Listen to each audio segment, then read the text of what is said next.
قائد اعظم محمد علی جناح کو مسٹر کہا جائے یا پھر مولانا، کیونکہ ہمارے ہاں ایک طبقہ انہیں مذہبی شخصیت کے طور پر پیش کرتا ہے تو دوسرا گروہ روشن خیال، ماڈرن اور لبرل رہنما ثابت کرنے میں لگا رہتا ہے۔ یہ بھی کہا جاتا ہے کہ سیاسی مقاصد کے تحت نہ صرف قائد اعظم کی زندگی کو مذہبی ٹچ دیا گیا بلکہ مسلم لیگ نے قیام پاکستان کی جدوجہد کے دوران مذہب کارڈ بھی استعمال کیا۔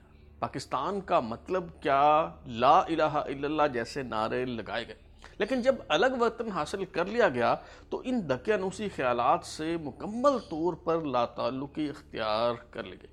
محمد علی جناح کو القابات پسند نہیں تھے، مگر انہیں صلاح الدین ایوبی، اورنگزیب عالمگیر سے تشبیہ دی گئی، شہنشاہ بھی کہا گیا۔ جواب میں قائد اعظم نے یہی کہا کہ میں پلین مسٹر جناح کہلانا پسند کروں گا۔ قائد اعظم کی شخصیت کے حوالے سے اس قدر کنفیوژن کیوں ہے اور انہیں قائد اعظم کا خطاب کب اور کس نے دیا؟ آج ہم یہی سب کچھ جاننے کی کوشش کریں گے۔ ترازو کے سلسلے قائد کہانی کی نویں قسط کے ساتھ میں ہوں بلال غوری اور آپ دیکھ رہے ہیں ترازو۔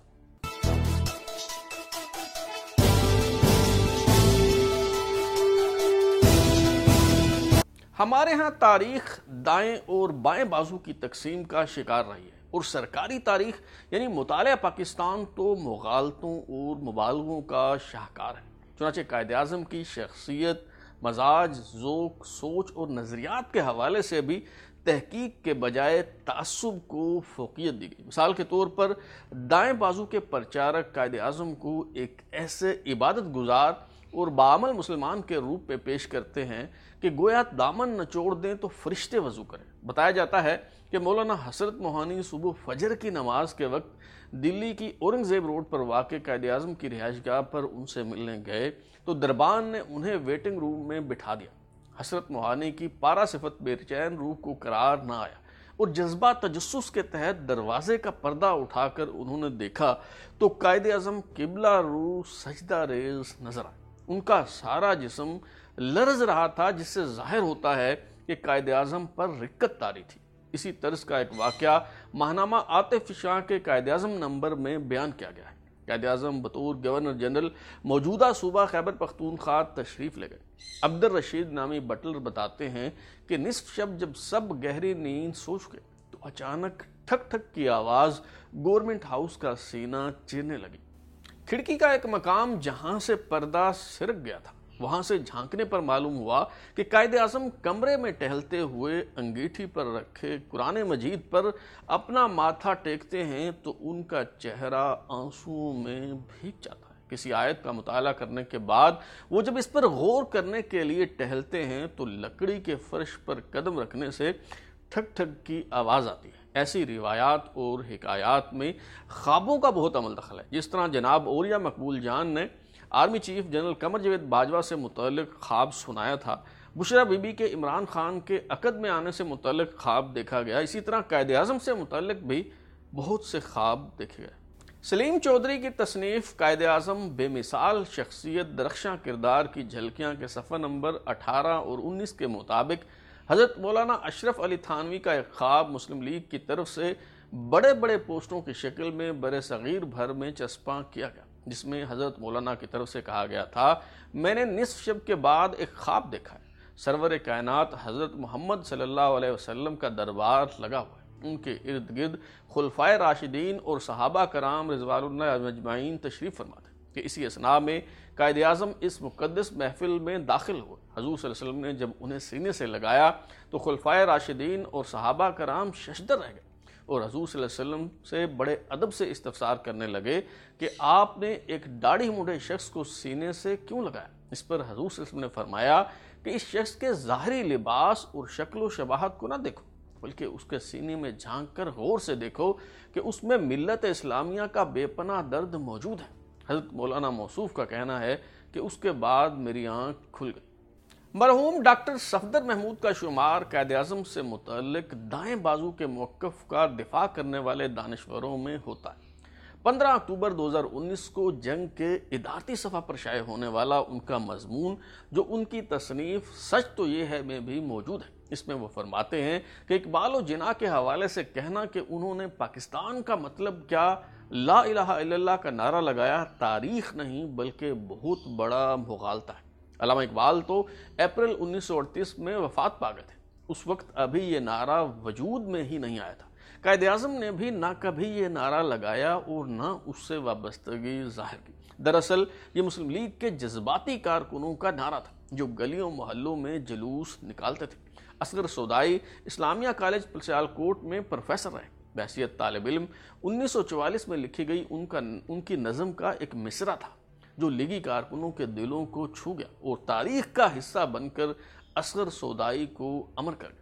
ہمارے دانشور بہت سے مغالطوں کو ہوا دیتے رہتے ہیں۔ ڈاکٹر صفدر محمود کے مطابق اب یہ مغالطہ رفع ہو جانا چاہیے کہ مسلم لیگ کی اعلیٰ قیادت نے کبھی ایسا نعرہ نہیں لگایا۔ ان کی ساری جدوجہد ایک اسلامی جمہوری ماڈرن پاکستان کے لیے تھی اور سیاسی مقاصد کے لیے مذہب کا استعمال ناپسند کرتے تھے۔ البتہ پاکستان کا حصول سیاسی نہیں بلکہ قومی مقصد تھا۔ ملک غلام نبی مرحوم تحریک پاکستان کے معتبر کارکن اور مسلم لیگ کے عہدیدار تھے۔ وہ اپنی یادداشتوں پر مشتمل کتاب داغوں کی بہار میں صفحہ نمبر 430 پر لکھتے ہیں کہ دسمبر 1947 میں کراچی میں مسلم لیگ کا تاریخی اجلاس ہوا جس کی صدارت قائد اعظم کر رہے تھے۔ ایک لیگی کونسلر اٹھا اور کہا، قائد اعظم ہم لوگوں سے کہتے آئے کہ پاکستان کا مطلب کیا لا الہ الا اللہ۔ قائد اعظم نے فرمایا، آپ تشریف رکھیے، یہ نعرہ نہ میں نے لگایا، نہ ہی میری ورکنگ کمیٹی، نہ ہی مسلم لیگ کونسل نے ایسی قرارداد پاس کی تھی۔ لیکن تلخ حقیقت یہ ہے کہ مسلم لیگ نے اپنی جدوجہد کے دوران مذہب کارڈ کو جا بے جا استعمال کیا۔ سرور میواتی اپنی تصنیف ایک شکستہ داستان کچھ شگوفے تذکرے میں لکھتے ہیں کہ پاکستان کے قیام کے لیے مسلم لیگ نے اسلام کا سہارا لیا تھا۔ مسٹر جناح اور ان کے ساتھی کہتے تھے کہ پاکستان میں مکمل اسلامی شریعت کا نفاذ ہوگا۔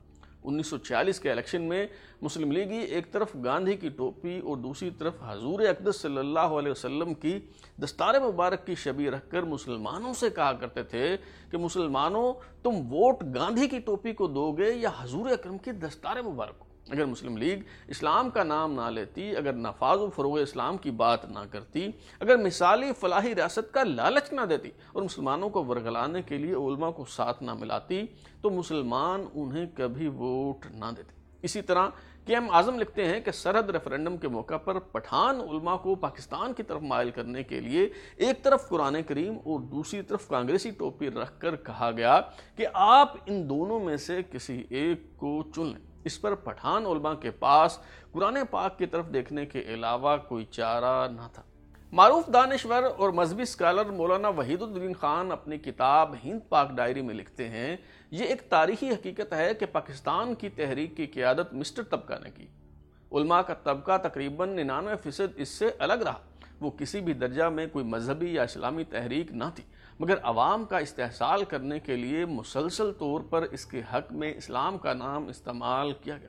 ایک قومی تحریک کو اسلامی تحریک بنانا سراسر دو عملی کا ایک فعل تھا۔ یہ وہی چیز تھی جس کو شریعت کی زبان میں منافقت کہا جاتا ہے۔ اس کا نتیجہ یہ ہوا کہ منافقانہ روش پاکستان کی تمام پالیسیوں کا اہم ترین عنصر بن گیا۔ ہر غیر دینی کام کو دینی اصطلاح میں بیان کرنا پاکستان کے دانشوروں کا کمال قرار پایا۔ قائد اعظم کی شخصیت سے متعلق مسٹر اور مولانا کی کشمکش کا ایک واقعہ سید شمس الحسن نے بھی بیان کیا ہے، جو طویل عرصہ مسلم لیگ کے سیکرٹری کی حیثیت سے خدمات سر انجام دیتے رہے۔ وہ اپنی تصنیف پلین مسٹر جناح میں لکھتے ہیں کہ مسلم لیگ کے لکھنؤ میں ہو رہے اجلاس میں شرکت کے لیے قائد اعظم کانپور ریلوے اسٹیشن پہنچے، جہاں سے انہیں ایک اسپیشل ٹرین کے ذریعے لکھنؤ لے جایا گیا۔ دقت یہ تھی کہ مسلم لیگی رہنماؤں نے جو پوسٹر آویزاں کیے تھے ان پر مولانا محمد علی جناح لکھا گیا تھا، مگر قائد اعظم جو مغربی لباس زیب تن کیے ہوئے تھے وہ کسی حساب سے مولانا نہیں لگ رہے تھے۔ اس پر ایک تجویز یہ آئی کہ محمد علی جناح شیروانی پہن لیں۔ مسلم لیگی رہنما سید وزیر حسن نے پوچھا کہ کیا ایک دن میں شیروانی سلوائی جا سکتی ہے؟ جب قائد اعظم کو معلوم ہوا کہ کیا مسئلہ درپیش ہے تو وہ اس صورتحال پر خاصے محظوظ ہوئے، لیکن شیروانی پہننے سے انکار کر دیا۔ سید شمس الحسن نے تجویز دی کہ شیروانی نہ صحیح کم از کم ترکی ٹوپی پہن لیں۔ قائد اعظم نے مسکراتے ہوئے رضامندی ظاہر کی تو وہ دوڑ کر مچھلی بازار گئے اور درجن کے قریب ٹوپیاں لے آئے۔ ان میں سے جو ایک ٹوپی قائداعظم کو پسند آئی انہوں نے اسے اپنے سر کی زینت بنا لیا۔ یوں مسٹر محمد علی جناح کسی حد تک مولانا محمد علی جناح ہو گئے۔ ایسا ہی ایک واقعہ سلیم چودھری کی تصنیف قائد اعظم بے مثال شخصیت درخشاں کردار کی جھلکیاں کے صفحہ نمبر 114 اور 115 پر بیان کیا گیا۔ قائد اعظم 1939 میں شملہ تشریف لے گئے تو اہل شملہ نے ان کا استقبال ایک بے مثال جلوس نکال کر کیا۔ جلوس کے دوران ایک ایسا ہی واقعہ پیش آ گیا۔ ہوا یوں کہ جب قائد اعظم رکشہ میں بیٹھے تو انہوں نے اپنا ہیٹ گھٹنے پر رکھ لیا۔ اس پر کسی نے عرض کی کہ مسلمان عام طور پر ہیٹ کو پسند نہیں کرتے، بہتر ہے کہ آپ اسے گھٹنے پر سے اٹھا کر نیچے رکھ دیں، جس سے مسلمان خوش ہوں گے۔ مگر قائد اعظم کی شخصی عظمت انہیں اس طرح کی ریاکاری کی اجازت کیسے دے سکتی تھی؟ انہوں نے فوراً جواب دیا، میں کبھی گاندھی کی طرح منافقت اختیار نہیں کروں گا۔ یہ کہہ کر ہیٹ گھٹنے پر سے اٹھا کر سر پر رکھ لیا۔ افراط و تفریط پر مبنی ان واقعات سے یہ نتیجہ اخذ کیا جا سکتا ہے کہ اسلام کو سیاسی نعرے کے طور پر استعمال کرنا الگ بات ہے، مگر قائد اعظم ذاتی طور پر اسلامک ٹچ کے نام پر تصنع، بناوٹ اور ریاکاری کے قائل نہیں تھے۔ انہوں نے یہ شعبدہ بازی نہیں کی کہ ہاتھ میں تسبیح پکڑ لیں، شلوار قمیض اور شیروانی پہن لیں، یا پھر اپنی تقریر شروع کرنے سے پہلے عشاء کا نابودو جیسی آیات کا تڑکا لگائیں۔ انہیں صلاح الدین ایوبی اور اورنگزیب عالمگیر سے تشبیہ دی گئی۔ برطانیہ میں پاکستانی ہائی کمشنر کے طور پر خدمات سر انجام دینے والے اکبر ایس احمد نے اپنی تصنیف جناح پاکستان اور اسلامی تشخص میں ایک واقعہ بیان کیا ہے۔ وہ صاحبزادہ یعقوب علی خان کے حوالے سے لکھتے ہیں کہ 1947 میں جب قائد اعظم بطور گورنر جنرل دلی میں تھے تو مجمع میں سے ایک شخص نے بآواز بلند کہا، شہنشاہ پاکستان۔ شہنشاہ پاکستان کا نعرہ لگائے جانے پر محمد علی جناح وہیں رک گئے اور ناراضگی کا اظہار کرتے ہوئے اس لقب کو استعمال کرنے سے منع کیا۔ بعد ازاں ماؤنٹ بیٹن کے ایک سٹاف ممبر نے یہی الفاظ استعمال کیے اور کہا، پاکستان کا شہنشاہ آرچ بشپ آف کینٹبری، اسپیکر اور وزیر اعظم یکجا ہو کر ایک ہیبت انگیز قائد اعظم کی ذات میں مجتمع ہو گئے۔ معروف محقق شریف المجاہد اپنی تصنیف قائد اعظم جناح میں لکھتے ہیں کہ متعصب ہندو مصنفین اور کالم نگار قائد اعظم کا موازنہ اورنگزیب عالمگیر سے کیا کرتے تھے۔ مثال کے طور پر 14 اکتوبر 1942 کو بامبے سینٹینل اخبار میں لٹل مین عنوان سے شائع ہونے والے ایک مضمون میں کہا گیا، میں نے بچپن میں کسی کتاب میں پڑھا تھا کہ اورنگزیب زندگی کا اس قدر دل دادا تھا کہ اس نے بار بار پیدا ہونے کی دھمکی دی تھی تاکہ بھارت میں بتوں کے پجاری کافروں کو سبق سکھا سکے اور زندگی میں انہیں ان کی اوقات یاد دلا سکے۔ مجھے نہیں معلوم کہ اس نے دوسرا جنم لیا یا نہیں، اور اگر دوبارہ پیدا ہوا تو کہاں ہے، لیکن میں یہ بات بہت اچھی طرح سے جانتا ہوں کہ مسٹر محمد علی جناح زندہ ہے اور کافروں کو ٹھوکریں مار رہا ہے۔ قائد اعظم کو کئی القابات سے نوازا گیا۔ ایک بار انہیں ایک ایسی پیشکش کی گئی جو وہ قبول کر لیتے تو ڈاکٹر محمد علی جناح کہلاتے۔ اپریل 1942 میں مسلم یونیورسٹی علی گڑھ کے سینٹ نے فیصلہ کیا کہ محمد علی جناح کو قانون کے شعبہ میں پی ایچ ڈی کی اعزازی ڈگری دی جائے۔ اس حوالے سے یونیورسٹی کے وائس چانسلر ڈاکٹر سر ضیاء الدین احمد نے قائد اعظم کو خط لکھ کر اس فیصلے سے آگاہ کیا اور تقریب کے انعقاد کے لیے وقت مانگا۔ قائد اعظم نے انکار کر دیا تو مسلم یونیورسٹی علی گڑھ کی طرف سے کئی خطوط لکھے گئے۔ قائد اعظم کے رفیق خاص سید شمس الحسن نے اپنی تصنیف پلین مسٹر جناح میں یہ خطوط نقل کیے۔ 4 اکتوبر 1942 کو لکھے گئے آخری خط میں قائد اعظم نے جواب دیا کہ میں نے پلین مسٹر جناح کے طور پر زندگی گزاری ہے اور اب نام کے ساتھ کوئی سابقہ لگانے کے بجائے پلین مسٹر جناح کے طور پر ہی مرنا چاہتا ہوں۔ میں ان اعزازات اور القابات کے حق میں نہیں ہوں۔ اس عمومی مزاج کے برعکس ایک لقب ایسا ہے جو محمد علی جناح نے قبول کر لیا اور وہ ہے قائد اعظم۔ یہ لقب انہیں کب اور کیسے ملا، یہ رودات بھی بہت دلچسپ ہے۔ سید شمس الحسن جو طویل عرصہ مسلم لیگ کے سیکرٹری کی حیثیت سے اس خدمات سر انجام دیتے رہے، وہ اپنی تصنیف پلین مسٹر جناح میں صفحہ نمبر 79 پر لکھتے ہیں، ناپسندیدگی کے باوجود قائد مسلمانان برصغیر کی طرف سے قائد اعظم کا لقب قبول کرنے سے خود کو نہ روک پائے۔ یہ ٹائٹل پہلی بار دلی سے 15 روزہ الامان شائع کرنے والے مولانا مظہر الدین کی طرف سے 1938 میں استعمال کیا گیا اور پھر دیکھتے ہی دیکھتے مقبول ہو گئے۔ جمعیت علماء ہند سے تعلق رکھنے والے علماء جو پاکستان کی مخالفت کیا کرتے تھے، مولانا مظہر الدین ان پر کڑی تنقید کیا کرتے تھے، اس لیے انہیں 13 مارچ 1939 کو دلی میں قتل کر دیا گیا۔